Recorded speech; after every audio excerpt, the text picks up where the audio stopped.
Hello, my name is Kennice, and I was an exchange student in Croatia for 1 year. Here's my presentation about 1 year. This was my first day of my arrival. The top left picture is my host mom and my host sister, and the picture beside it is my host sister and I walking in the airport after they picked me up. They brought me balloons that said "Welcome to Croatia," and there was like a girl balloon for a gift. That day we went for lunch and we went to horse stables, and the bottom picture is my host sister and I at these horse stables.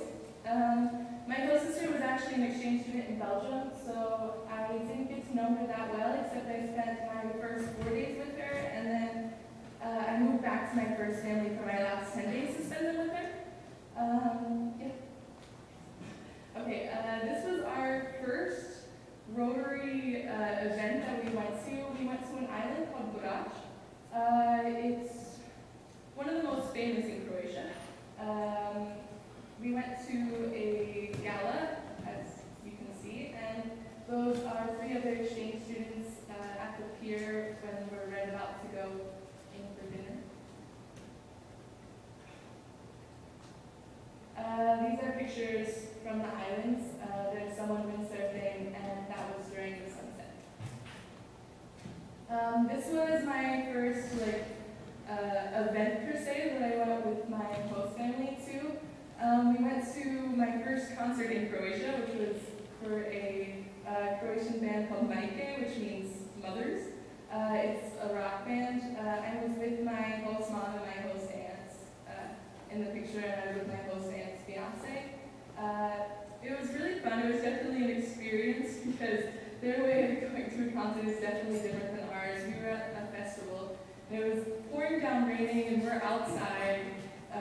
It started to rain like an hour after we got there. Movements were so bad that we were standing there like dying at this concert.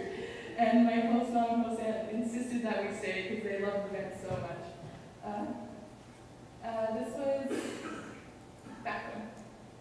This was our second outing as exchange students with Rotary. We went to Plitvice Jezera, which means it's the Plitvice Lakes.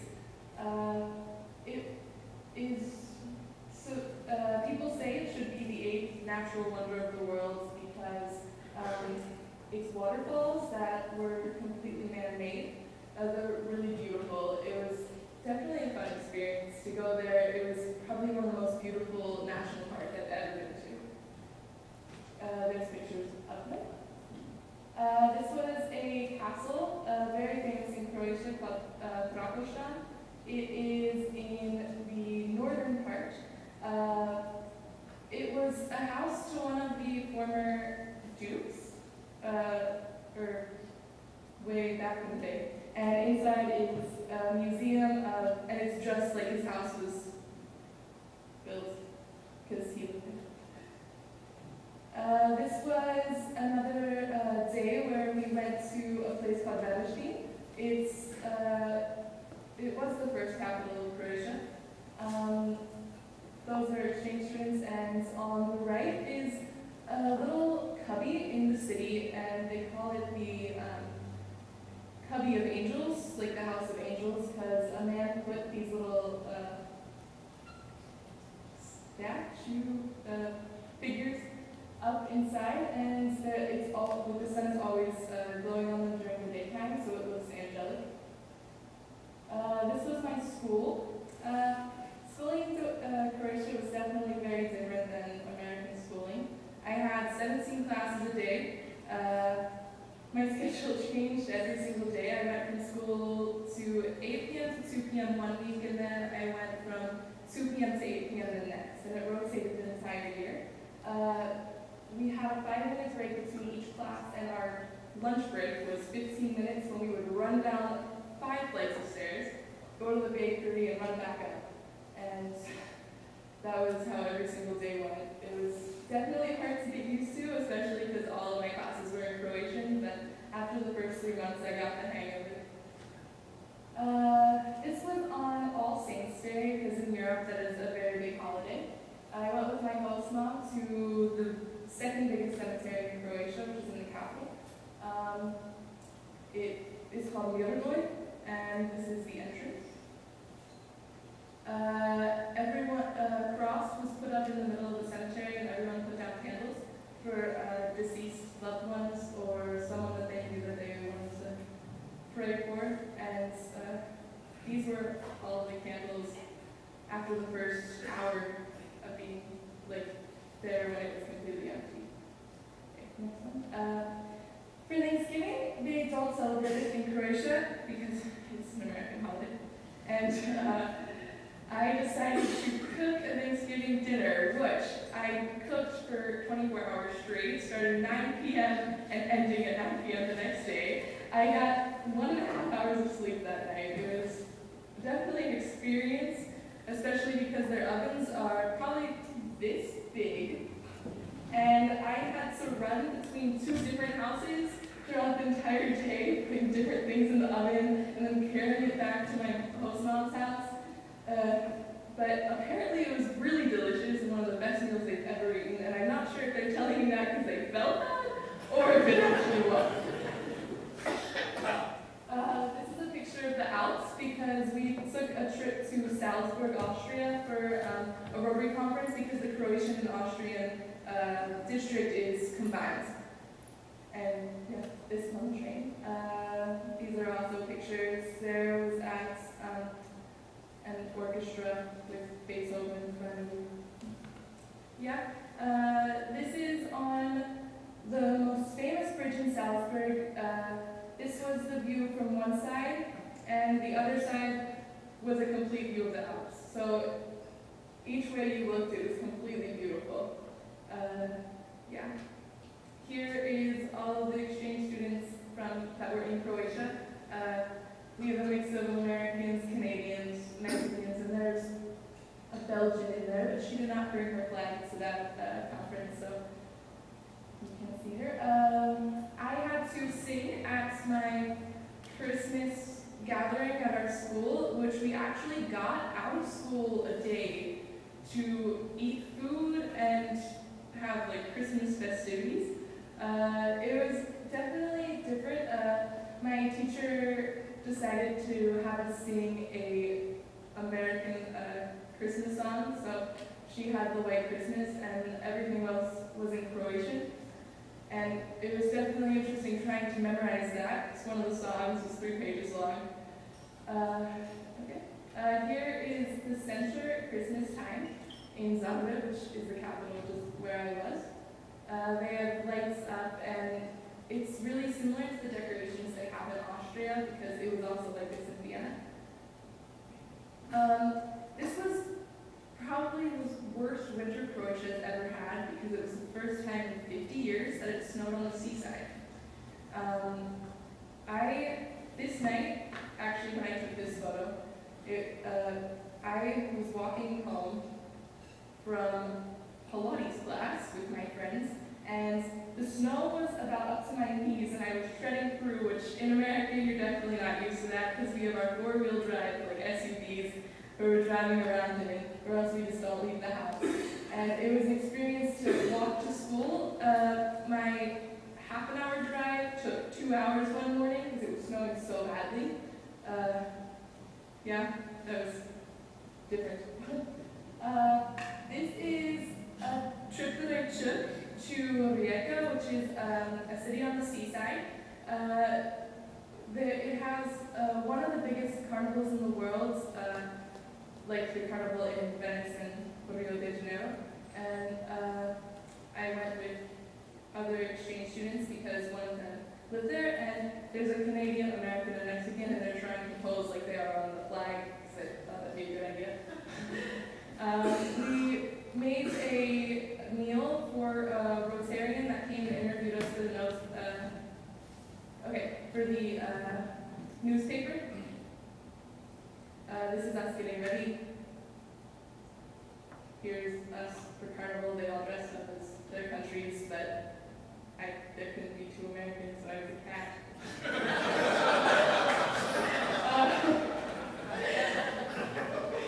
The next one. My American friend came to visit me, and my best friend in Croatia's American friend came to visit her, which is definitely an experience because it was different having someone from back home in my year, because it was so like surreal to see her in Croatia with me. She was studying abroad in London, so she hopped down to visit. Next. This is a place on the seaside. Here are me and two other exchange students. More pictures from the seaside. This is all exchange students in a city called Dubrovnik. This is us walking around Dubrovnik, which is the second oldest city in Croatia. This is us at the sea. It's another photo of the sea. This is us swimming and running around in the ocean. This is the exchange students in Prague. This is our last photo together that day. It was definitely awful since there were only 15 of us who became so close. So, and this is me accepting my exchange student diploma from the head of the Rotary Youth Exchange in Croatia. And it was, that was the last one. And yeah, this was the last meeting we all had together. So it was definitely emotional. Yeah, that was the end of all my slides. And there's a picture of the frog, but thank you everyone for being in Rotary and helping me go through this wonderful year. Without you guys, I wouldn't have had this experience. And it was definitely the best year I've had in my life so far, and I'm excited to see where it will take me in the future.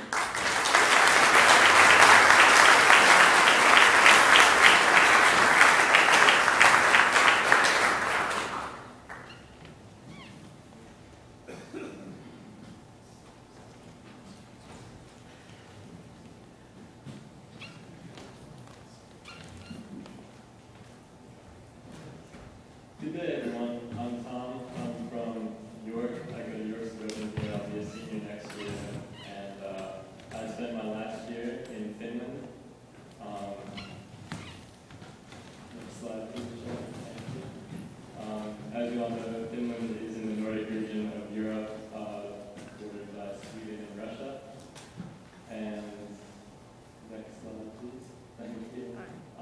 I was in the city of Finland, which is, I know it's hard to see, but it's in the southwest, right about 100 kilometers north of Helsinki, which is the capital.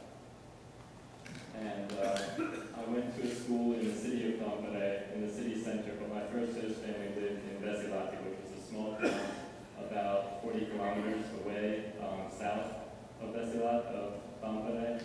So that was my house. We lived in a small community of about 300 people. So it was definitely a different experience than the other exchange students who lived in the city. And there I was with my host family. We did things that I guess more people in the city wouldn't do, like we went on multiple hunting trips. And there we are preparing for one with my host brother Ilka and my host father Yari and the dog Rico Yabiru. And that's us after a long day of hunting, doing some nice sausage because unfortunately I was not skilled enough to provide us with food that day. And then around Christmas time, I moved in with my second host family to Gamlieri, which is about 30 kilometers north of Tampere. So I moved from kind of one side of the city to the other, which was definitely a big move. There I am with my host family, Ari, the father, and Rosa, Olivia, Mikko, and Sonny, the dog. That's what it looked like when I moved there. I moved there around Christmas, and that was probably taken around noon at the sunniest part of the day. And around the middle of winter, we started getting, I think the shortest days we had 3 hours of sunlight. And so that's the sunniest, that was probably the sunniest, one of the sunnier days. And that road led about 3 kilometers to the main road, in which I take the bus about an hour to school every day. So now when my grandfather tells me that he walked uphill 1 mile, instead of going to go to school, I can tell him that I walked 2. There I am with Mikko, who I became very close with. He was my host brother. He was 13 years old and played soccer like I did, so we had some fun times together. We took the dog for a walk every day after he got home from school, and we lived right on the lake. So it was very beautiful and very nice to see. We went skiing across the ice almost every day too. So I had some fun times with him. And that's me trying my hand at ice fishing during winter break. My host father told me that it would be fun, I would catch lots of fish, it would be easy. I sat out there in the freezing cold for 8 hours, 3 days straight, and I did not catch a single fish. And to this day, I don't know if he was just messing with me when he told me not to catch fish. He just wanted some alone time. What was going on there? But ice fishing is not one of my hobbies.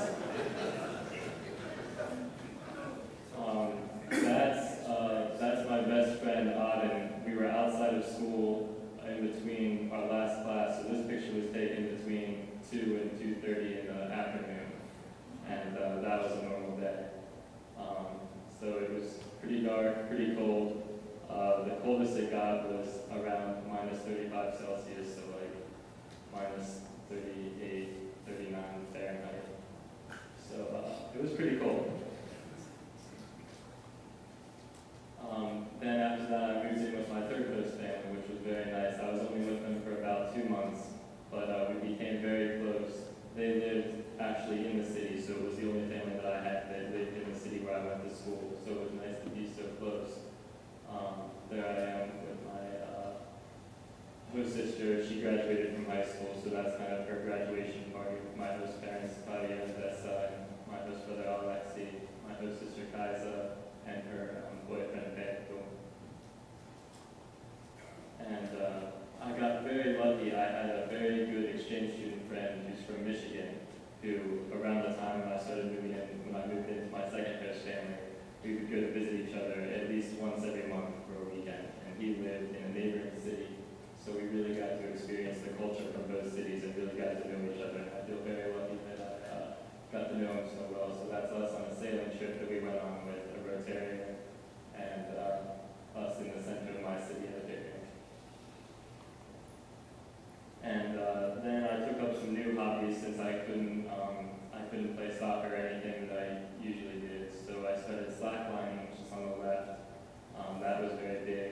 And then I was lucky enough to get involved with a local skate shop who actually provided me with money to go with their local skate team to different cities to skate. So I longboarded and skated a lot, more than I ever had. So that was a fun experience. And that's Brian and I slacklining in our city. We did that almost every weekend. When the snow melted, people would go out to the center to have picnics since there was no more snow anymore. That was probably around the end of April. And we slacklined every day and made lots of friends that way. So that was a good thing. And then that's the other exchange student from the States that was in my school. There we are. I took a makeup design course, which will help me in my future a lot. My school was an arts, a performing arts school, so I had the opportunity to take, I took a hair care course, a makeup design course, as well as chemistry, physics, mathematics, all the things that I would take here. So some good opportunities there. And there I am. I was lucky enough to get asked to their version of the prom. And so there I am with my date, Julia Ilonaki, and her name would translate into Julia Joyhill. So everyone called us Tommy and Julia Joyhill. So that's us. And then that is the teacher that almost saved my year. He was my math teacher. His name was Batesy. And we became very close. I had his math class continuously. And I got up to a calculus class. And math is not my strong point. So I had some rough times there, but I studied hard, and I got down to the final test. And the way that they do it is you have to write the number out instead of just write the number, which caused some spelling issues for me. And he was kind enough to overlook the final question, which was the difference between me passing and failing the course, when I forgot one letter in that word, which was the answer. I'd like to invite anyone here to say that. No, this is who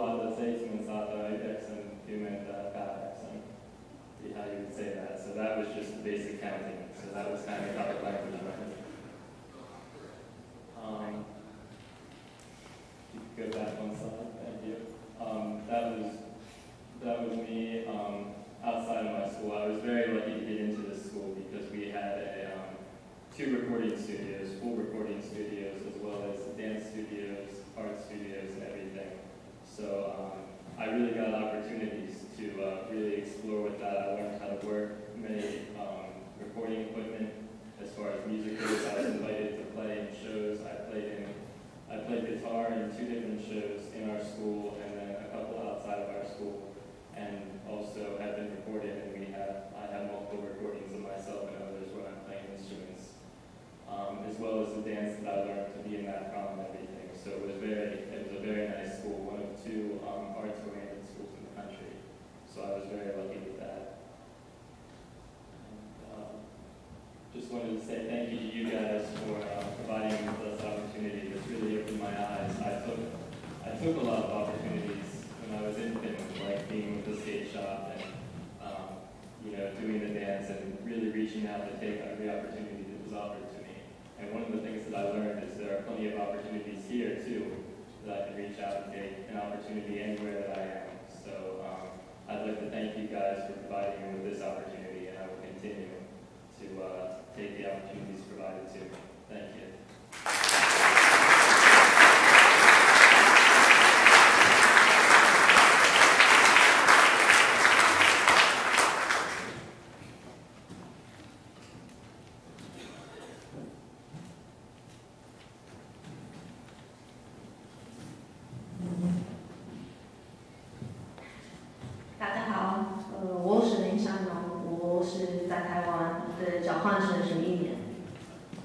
Hey, my name's Shannon. I was an exchange student in Taiwan for 1 year.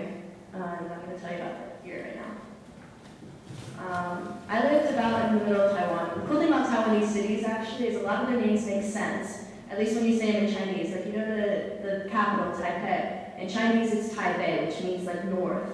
And it's in the north, and I have an arrow pointing to it. My city was Taichung. Zhong means middle, and we were kind of in the middle of Taiwan. And then there's a city in the south that is Tainan, and that Nan means south.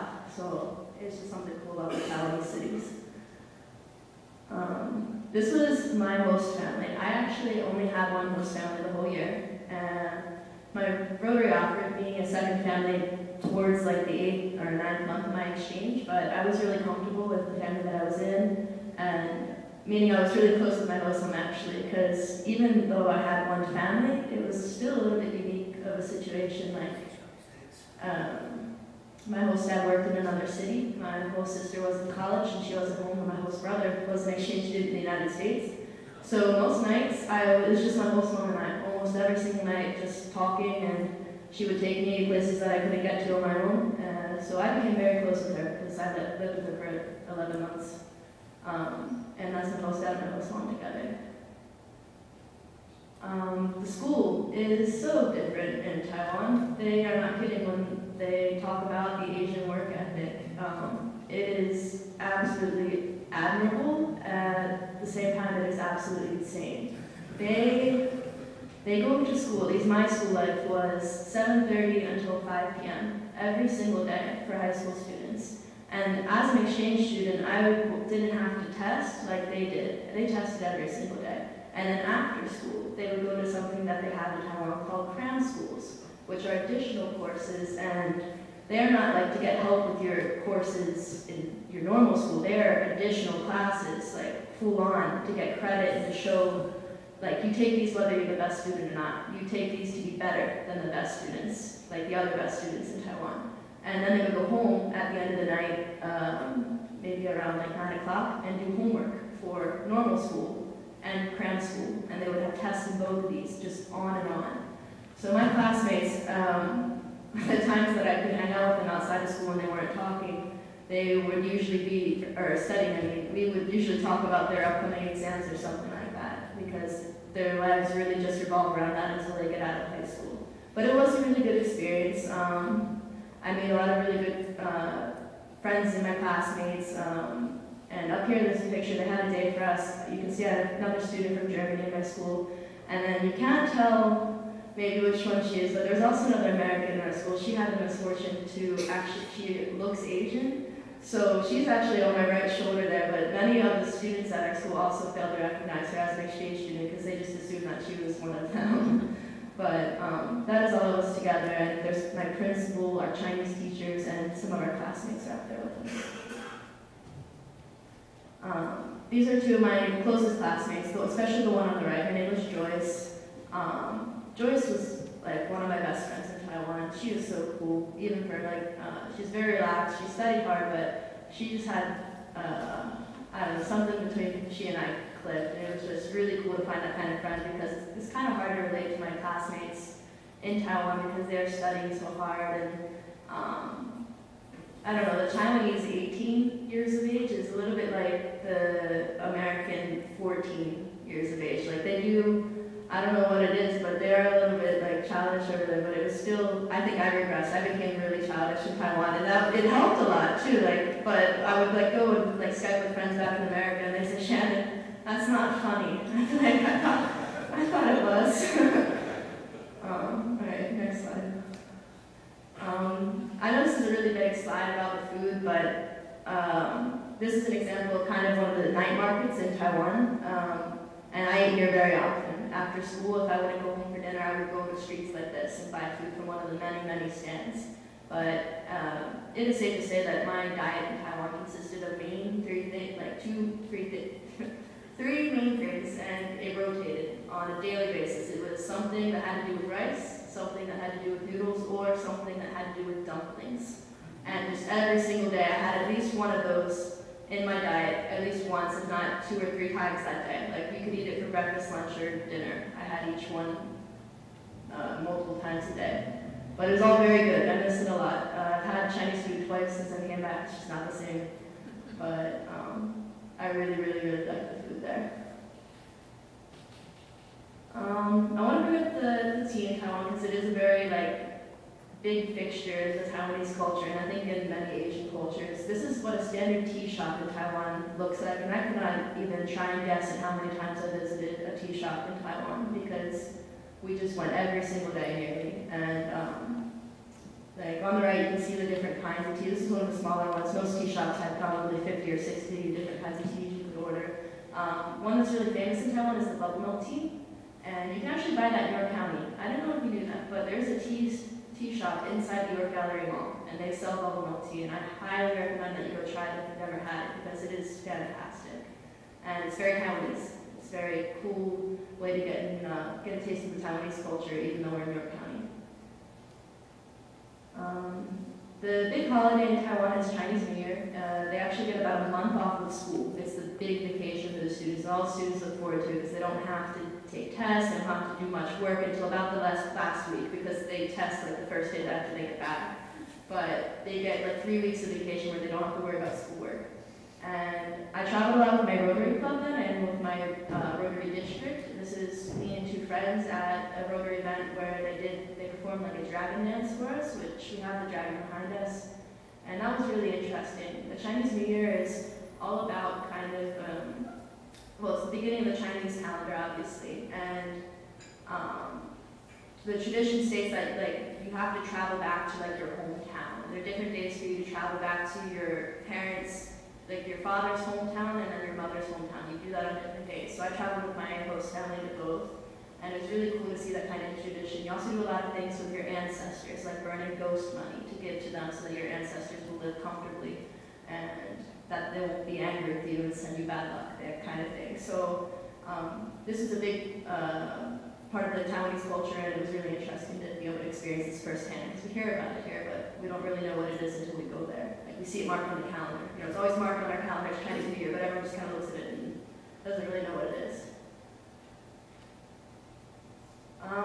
Christmas in Taiwan, it is even they do recognize it, but they don't celebrate it the same way. It is really the big commercial thing, and they look at it more as it's fun. And my classmates, they had a small Christian club in my school, and so that is who we're sitting with there. We dressed up like Santa and reindeer. We walked around and handed candy out to all the classrooms, and there would be Christmas music playing, and they would have Christmas cards to buy to give to people, but no one really like had a like big Christmas celebration that we do here in America. My host mom actually threw one for me, which was really nice of her. She cooked some amazing food. I had like apple pie and cheesecake and stuff. It was great. It was like my first real American like desserts that I had since arriving in Taiwan.